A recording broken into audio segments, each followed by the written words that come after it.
इस लेक्चर में आज हम जानेंगे area vector, electric flux, Gauss theorem का प्रूफ एंड उसके बाद हम लोग कूलम्ब्स लॉ को प्रूफ करेंगे with the help of Gauss theorem. Start करते हैं। First topic is the area vector. बच्चों अभी तक क्या है कि जैसे हम एरिया को अभी तक स्केलर क्वांटिटी जानते थे, मींस एरिया किसी भी सरफेस का एरिया एक स्केलर क्वांटिटी होती थी जिसमें कि कोई भी डायरेक्शन नहीं होता था, सिर्फ और सिर्फ मैग्नीट्यूड। बट हम इस चैप्टर में एरिया को एज ए वेक्टर डिफाइन करेंगे, बिकॉज हम उसके मैग्नीट्यूड के साथ साथ उसकी जो है डायरेक्शन को भी डिफाइन कर देते हैं। तो इसलिए हम यहाँ पे देखते हैं कि जैसे सपोज दैट कोई भी प्लेन है, सपोज ये कोई प्लेन है, तो इस सरफेस का कुछ ना कुछ एरिया होगा, उसको हम ए ज्यूम कर लेते हैं। तो इस सरफेस की परपेंडिकुलर आउटवर्ड डायरेक्शन को ही हम इस एरिया का डायरेक्शन डिफाइन करते हैं। उसकी डायरेक्शन में अगर हम यूनिट वेक्टर या कैप लें तो हम vector A is equal to लिख सकते हैं magnitude of vector area vector into n. तो इस तरीके से क्या होता है कि किसी भी एरिया की डायरेक्शन के हम डिफाइन कर देते हैं उस सरफेस के परपेंडिकुलर आउटवर्ड। तो बिकॉज ये ओपन सरफेस है, इसमें आउटवर्ड डायरेक्शन हम इधर भी ले सकते हैं और इधर भी। सपोज हम इधर भी चाहें तो आउटवर्ड डायरेक्शन परपेंडिकुलर आउटवर्ड ले सकते हैं। बट यही अगर कोई क्लोज सरफेस होता, सपोज दैट एक क्यूब है, इस क्यूब में अब यहाँ पे इस सरफेस को अगर हम देखें तो इसका एरिया वेक्टर की जो डायरेक्शन होगी जस्ट इस डायरेक्शन में होगी, बिकॉज हमने क्या बोला आउटवर्ड लेना, सरफेस के आउटवर्ड। तो बिकॉज क्लोज सरफेस में आप देख सकते हो कि आउटवर्ड सिर्फ और सिर्फ एक ही डायरेक्शन हो सकती है। तो ये होगी इस सरफेस की डायरेक्शन। अगर हम ये सरफेस ये डाउनवर्ड सरफेस लेना चाहते हैं तो हमें इसकी डायरेक्शन इस तरफ डाउनवर्ड होगी। हम ये सरफेस अगर लें तो इसकी डायरेक्शन आउटवर्ड ये होगी। तो इस तरीके से किसी भी एरिया की डायरेक्शन क्या होती है उस सरफेस के परपेंडिकुलर आउटवर्ड डायरेक्शन में, देन हम इस समय से बोल सकते हैं area vector. It is defined, it is a vector whose magnitude is the area and the direction along the outward draw normal to the area element, जो भी एरिया एलिमेंट है उसके आउटवर्ड। उसके बाद हम नेक्स्ट टॉपिक पे आते हैं, इलेक्ट्रिक फ्लक्स। इलेक्ट्रिक फ्लक्स क्या चीज़ है? बहुत सिंपल सी टॉपिक है, मीन्स हमने इलेक्ट्रिक फील्ड पढ़ा है तो इलेक्ट्रिक फील्ड से रिलेटेड है। क्या है कि सपोज दैट ये कोई भी इलेक्ट्रिक फील्ड है, इस इलेक्ट्रिक फील्ड में अगर हमने क्या किया एक सरफेस प्लेस कर दी, तो ये सरफेस से जितनी भी इलेक्ट्रिक फील्ड लाइंस पास करती हैं इसका मेजरमेंट हम किससे करते हैं? इलेक्ट्रिक फ्लक्स से। मीन्स जितनी भी इलेक्ट्रिक फील्ड लाइंस पास करेंगे उतना ही ज़्यादा इस सरफेस का फ्लक्स होगा। तो इलेक्ट्रिक फ्लक्स किसके लिए डिफाइन होता है? सरफेस के लिए होता है, किसी पर्टिकुलर सरफेस के लिए।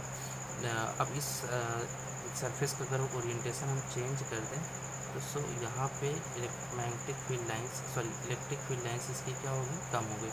और यहाँ पे अगर हम इस तरीके से इस सरफेस को रख दें तो कोई भी इलेक्ट्रिक फील्ड लाइंस इस सरफेस से अंदर से पास नहीं करेंगे। तो एक तरीके से यहाँ पे इलेक्ट्रिक फ्लक्स जो है किसी सरफेस का इलेक्ट्रिक फ्लक्स उससे पास होने वाली number of electric field lines है। और एक डिफिनेशन हम उसका दूसरा, जैसे ये फर्स्ट डिफिनेशन है, the electric flux through a given area in an electric field represent the total number of electric line of force crossing the area. उसके बाद नेक्स्ट है एक दूसरा डिफिनेशन भी हम बोल सकते हैं यहाँ पे, बिकॉज अगर हम इसका एरिया वेक्टर देखें तो इस सिचुएशन में एरिया वेक्टर इस तरफ है और इलेक्ट्रिक फील्ड भी इसी डायरेक्शन में है। और यहाँ पे एरिया वेक्टर के अगर हम देखें तो एक डायरेक्शन ये है और इलेक्ट्रिक फील्ड अभी भी हॉरिजॉन्टली है। और यहाँ पे देखें तो इस केस में हम इधर भी ले सकते हैं एरिया वेक्टर, इधर भी कोई दिक्कत नहीं। बट हम इलेक्ट्रिक फील्ड यहाँ पे अगर एरिया वेक्टर ये और इलेक्ट्रिक फील्ड ये दे देते हैं, ये परपेंडिकुलर है। तो हम इसको डिफाइन कर सकते हैं, इलेक्ट्रिक फ्लक्स को ऑलवेज फाई से रिप्रेजेंट करते हैं। फाई इक्वल टू हम लिखेंगे dot product of electric field and area vector. Means electric field जिस फील्ड में ये रखा सरफेस और इसके एरिया के डॉट प्रोडक्ट के इक्वल क्या होता है? इलेक्ट्रिक फ्लक्स होता है। दैट मीन्स इसको ऐसे भी लिखा जा सकता है E into A cos theta, because we know that the A dot B equal to A B cos theta, तो E into A cos theta, where theta is the angle between area vector and electric field. तो इस case में आप देख सकते हो 0 है, इस केस में एक्यूट एंगल यहाँ पे बना रहा, यहाँ पे आप बोल सकते हो 90 डिग्री का एंगल बना रहा। अगर ये सपोज दैट हम किसी स्मॉल एरिया के लिए अगर हम फ्लक्स निकालना चाहें तो उसके लिए हम इंटीग्रल फॉर्म में लिखते हैं E vector E dot D. Integration के फॉर्म में इस तरीके से हम इलेक्ट्रिक फ्लक्स को डिफाइन कर सकते हैं। सो अब इसके आते हैं नेक्स्ट इसकी यूनिट एंड डायमेंशन। इसकी यूनिट के लिए अगर हम बात करें, यूनिट यहाँ पे देखें तो बिकॉज ये क्या है, इलेक्ट्रिक फील्ड है, न्यूटन पर कूलाम इंटू मीटर स्क्वायर, तो overall newton metre square coulomb inverse. उसके बाद इसकी डायमेंशन अगर देखें यहाँ पे डायमेंशन, तो डायमेंशन इसकी हो जाएगी बिकॉज आप देख सकते हो इलेक्ट्रिक फील्ड, या यहाँ से यूनिट से भी हम इसकी डायमेंशन को लिख सकते हैं। न्यूटन मीन्स फोर्स का है mL/T-2, metre means L2, metre square है सो L2, एंड कूलाम का मीन्स चार्ज का 80-1। तो सो इसको हम सिंप्लीफाई कर दें, m सिंगल है m, उसके बाद L यहाँ पे L2 मीन्स L3, उसके बाद T देखें -2 यहाँ पे है और -1 ये अंदर जाएगा, -1 मीन्स -3, और यहाँ पे A-1, तो सो ये इसकी हो गई डायमेंशन। तो dimension of the electric flux ये हो गया और इसकी यूनिट ये हो जाएगी। उसके बाद अगर हम फ्लक्स की अलग अलग सिचुएशंस देखें कि कब ये मैक्सिमम होती है कब ये मिनिमम होती है किसी सरफेस के लिए, तो केस फर्स्ट में देखें, केस फर्स्ट केस में थीटा की वैल्यू क्या आ रही है 0, means electric field and area vector के बीच का एंगल क्या है 0। तो सो फ्लक्स की वैल्यू अगर हम लिखें ई ए कॉस 0 मीन्स इसकी वैल्यू 1, सो फ्लक्स की वैल्यू हो जाएगी ई इंटू ए। तो इस समय ये बोल सकते हैं कि ये मैक्सिमम है। मैक्सिमम कब होती है, जब कोई भी सरफेस एरिया के इलेक्ट्रिक फील्ड के परपेंडिकुलर रखा होता है, तो उस समय उससे maximum electric field lines pass करती है। एंड नेक्स्ट केस 2 में अगर हम देखें, केस फर्स्ट एंड केस 2 में यहाँ पे एक्यूट एंगल बना रहा, सो कुछ इसकी वैल्यू होगी। बट अगर हम यहाँ पे देखें ये थीटा इक्वल टू 90, जब ये सरफेस के पैरेलल सरफेस जो है इलेक्ट्रिक फील्ड के पैरेलल रखा है, तो सो उसके एरिया वेक्टर और इलेक्ट्रिक फील्ड के बीच एंगल क्या आ रहा है 90। देन फ्लक्स की वैल्यू ई ए कॉस 90 की वैल्यू क्या होती है 0, तो सो फ्लक्स क्या हो गया 0। तो मिनिमम फ्लक्स मीन 0 फ्लक्स कब होता है, जब कोई भी सरफेस किसी भी इलेक्ट्रिक फील्ड के पैरेलल रखा होता है। तो पैरेलल रखने का मतलब इससे कोई भी इलेक्ट्रिक फील्ड लाइंस को क्रॉस नहीं कर रही है, तो इसीलिए इसका फ्लक्स क्या होता है 0। ओके, इस तरीके से इलेक्ट्रिक फ्लक्स का ये कॉन्सेप्ट कंप्लीट होता है। उसके बाद हम नेक्स्ट टॉपिक पढ़ेंगे गॉस लॉ, या इसी को बोलते हैं हम लोग गॉस थ्योरम बोलते हैं, गॉस लॉ या गॉस थ्योरम। ये भी गॉस साइंटिस्ट थे, इन्होंने भी फ्लक्स के लिए ही अपना एक लॉ दिया हुआ है। बट इनका लॉ जो है सिर्फ और सिर्फ किसके लिए है, क्लोज सरफेस के लिए। इनके लॉ के अकॉर्डिंग सपोज दैट कोई ये क्लोज सरफेस है, सपोज इस क्लोज सरफेस के अंदर अगर हम मान लेते हैं क्यू चार्ज इनक्लोज्ड है, मीन्स इसके अंदर Q charge total Q charge है इस सरफेस के अंदर, तो सो इससे इलेक्ट्रिक फील्ड लाइन्स ऐसे निकल रही होंगी, इस तरीके से इलेक्ट्रिक फील्ड लाइन्स हर डायरेक्शन में निकल रही होंगी। तो आप ये बोल सकते हो इस सरफेस के रिस्पेक्ट में अगर हम देखें तो इलेक्ट्रिक फील्ड लाइन का जो मेज़रमेंट होता है किससे करेंगे, फ्लक्स से करेंगे। तो इस जो भी कोई भी क्लोज सरफेस इसका अगर हम टोटल फ्लक्स की बात करें तो according to the Gauss theorem इन्होंने क्या बोला कि किसी भी क्लोज सरफेस, मीन्स ये बंद सरफेस हो, क्लोज सरफेस के लिए टोटल जो फ्लक्स होती है उससे जो इमर्ज आउट कर रही फ्लक्स जो है ये उससे इनक्लोज चार्ज का 1/ε0 टाइम्स होता है। जो भी चार्ज इसके अंदर इनक्लोज है टोटल चार्ज का 1/ε0 टाइम्स। इसको आप ऐसे भी लिख सकते हो phi equal to summation Q/ε0। Summation Q का मतलब क्या है, सम ऑफ। सपोज दैट यहाँ पे ऐसा भी हो सकता था कि Q1 Q2 Q3 Q4 ऐसे अलग अलग चार्जेस होते हैं, तो उनके टोटल अलजेब्रिक सम का 1/ε0 टाइम, इसी को वो बोलते हैं हम लोग गॉस थ्योरम बोलते हैं। अब इसका हम प्रूफ देख लेते हैं कि कैसे ये डेराइव किया गया।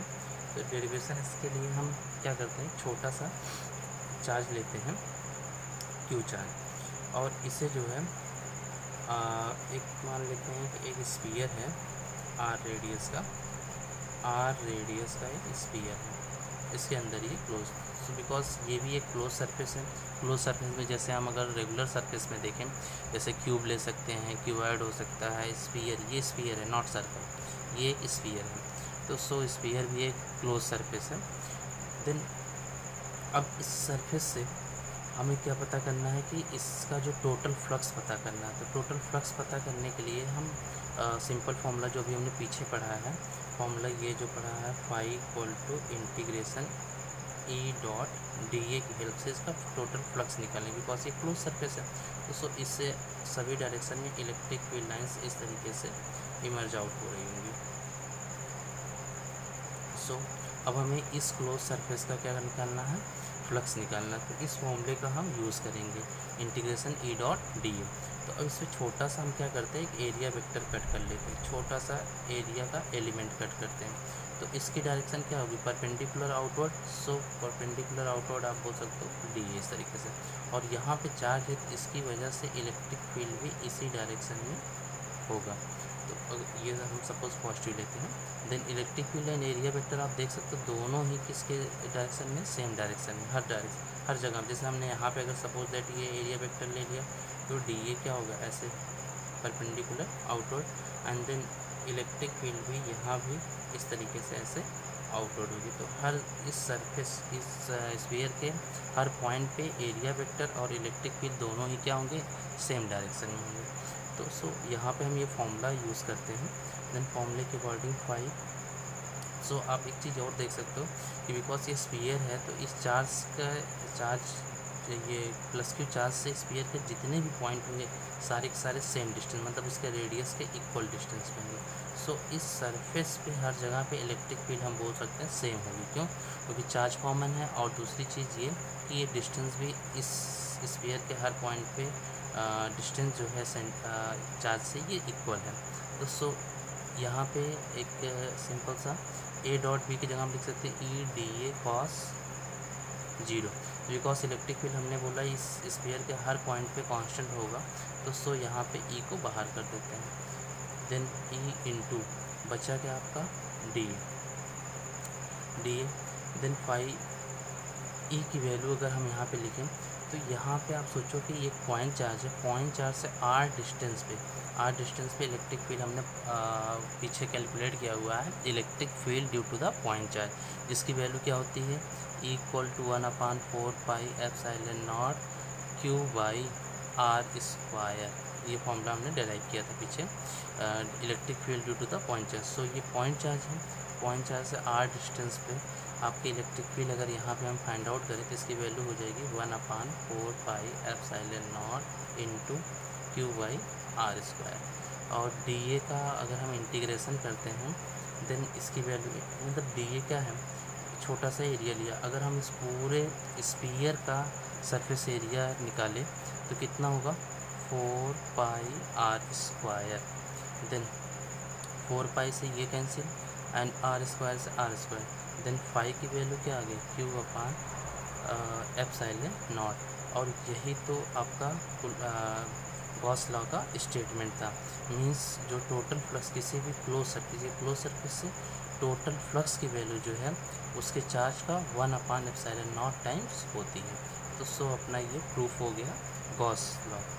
एंड गॉस लॉ के बाद अब हम यहाँ पे प्रूव करेंगे Coulomb's law with the help of Gauss law. Then इसके लिए क्या करते हैं, यहाँ पे हम कूलॉम्स लॉ को प्रूव करेंगे। Coulomb's law by Gauss law. Coulomb's law को अभी हम प्रूव करने जा रहे हैं बाय द गॉस लॉ। तो इसके लिए सिंपली क्या होता है कि कूलॉम्स लॉ क्या है कि दो चार्जेस के बीच क्या लगता है, इलेक्ट्रोस्टैटिक फोर्स, उस फोर्स को हमें कैलकुलेट करना है। तो उसके पहले हम क्या करेंगे, दो चार्जेस अज्यूम करेंगे, Q1 एंड Q2, जो कि R सेपरेशन पे एक दूसरे से प्लेस हैं। अच्छा, R सेपरेशन पे अगर ये प्लेस हैं तो इनके बीच क्या लगेगा, फोर्स लगेगा। उसी फोर्स की वैल्यू हमें कैलकुलेट करनी है। तो सपोज़ हम Q1 को as a point charge, source charge ले लें, तो Q1 की वजह से R डिस्टेंस पे इस पॉइंट पे इलेक्ट्रिक फील्ड हम मान लेते हैं E है, ड्यू टू द Q1। यहाँ पे E इलेक्ट्रिक फील्ड है, बिकॉज ये पॉइंट चार्ज है। पॉइंट चार्ज के थ्रू R डिस्टेंस पे आपको पता है कि इलेक्ट्रिक फील्ड जनरेट होती है, जिसकी वैल्यू होती है 1/4πε0 Q/r²। देन E यहाँ पे इलेक्ट्रिक फील्ड है। देन इसके लिए अब हम क्या करते हैं, यहाँ पे इसी R डिस्टेंस से का एक हम स्फीयर ड्रॉ कर लेते हैं इस तरीके से। ये R रेडियस का एक स्फीयर हमने ये ड्रॉ कर लिया।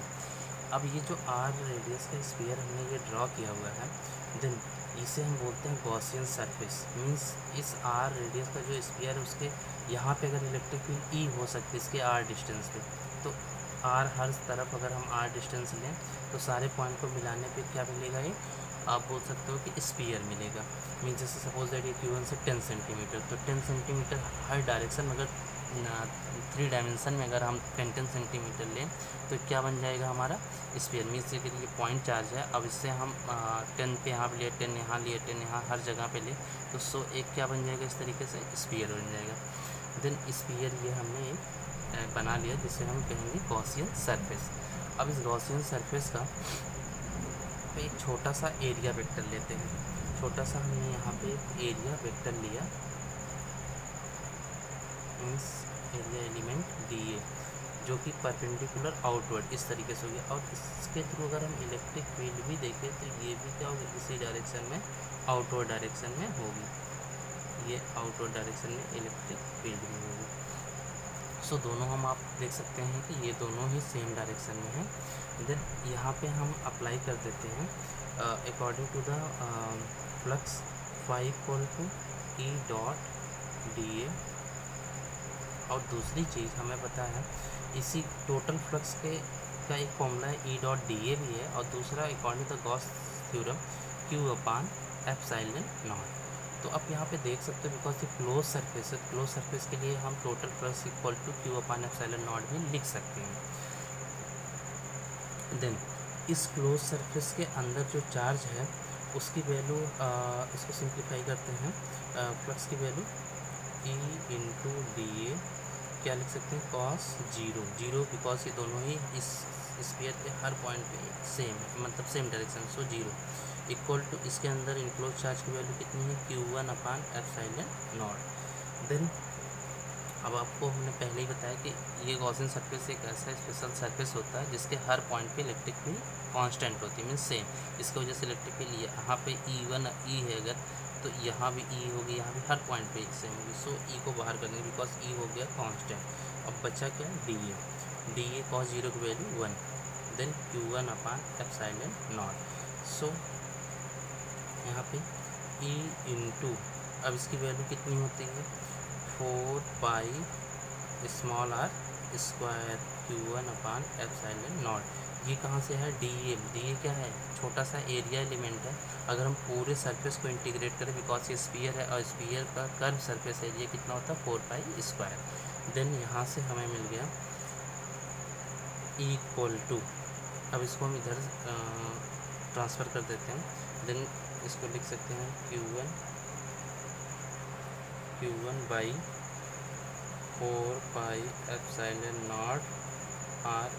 इसको ऐसे लिख सकते हैं। इसको हमने इधर ट्रांसफ़र कर दिया। देन ये हमने इस तरीके से लिख दिया। E=, इसको आप थोड़ा सा रीअरेंज जैसे कर सकते हो, 1/4πε0 Q1/r², ये इंटू है, E=1/4πε0 Q1/r²। देन ये हो गया इलेक्ट्रिक फील्ड, कहाँ पे, इस Q2 पे इलेक्ट्रिक फील्ड हमारी E निकल गई। अच्छा, आप ये सोचो अगर कि Q2 कहाँ पे रखा है, Q2 ये चार्ज है जहाँ पे इलेक्ट्रिक फील्ड कितनी है, ये E इलेक्ट्रिक फील्ड है। देन इस पे क्या लगेगा, फोर्स, तो तो फोर्स भी इसी डायरेक्शन में लगेगा जिस डायरेक्शन में इलेक्ट्रिक फील्ड होगी। जैसा कि हमने पहले ही कॉन्सेप्ट पढ़ाया हुआ है कि जब भी किसी चार्ज को हम कहाँ पे रखते हैं, इलेक्ट्रिक फील्ड में, देन ये क्या एक्सपीरियंस करता है, इलेक्ट्रोस्टैटिक फोर्स। तो सो इस Q2 चार्ज को इलेक्ट्रिक फील्ड में अगर हम रखते हैं तो सो यहाँ पे फोर्स लग रहा होगा। और इस फोर्स की वैल्यू F की वैल्यू अगर हम लिखें तो क्या लिख सकते हैं, Q2 into E, means charge जिसको हमने इलेक्ट्रिक फील्ड में रखा हुआ है, ये चार्ज है Q2 जिसको E इलेक्ट्रिक फील्ड में रखा हुआ है और फोर्स लग रहा है F, then F equal to Q2 into E, then F equal to, अब हम यहाँ पे E की वैल्यू जो हमने निकाली हुई है यहाँ पे पुट कर देंगे, 1/4 pi epsilon not Q1 by R²। ये हो गया E की वैल्यू इंटू Q2। अब इसके साथ मल्टीप्लाई कर दो तो क्या आ जाता है, 1/4 pi epsilon not Q1 Q2 by R²। सो यही तो है अपना कूलम्ब्स लॉ।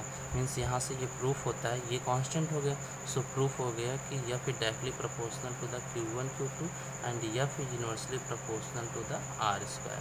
तो देन ये दोनों स्टेटमेंट ही तो आपका कूलम्ब्स लॉ का स्टेटमेंट था। तो यहाँ से इस तरीके से हमने कूलम्ब्स लॉ को प्रूव किया with the help of Gauss law. Gauss law यहाँ पे आप देख सकते हो हमने अप्लाई किया हुआ है फ्लक्स के लिए, Q/ε0।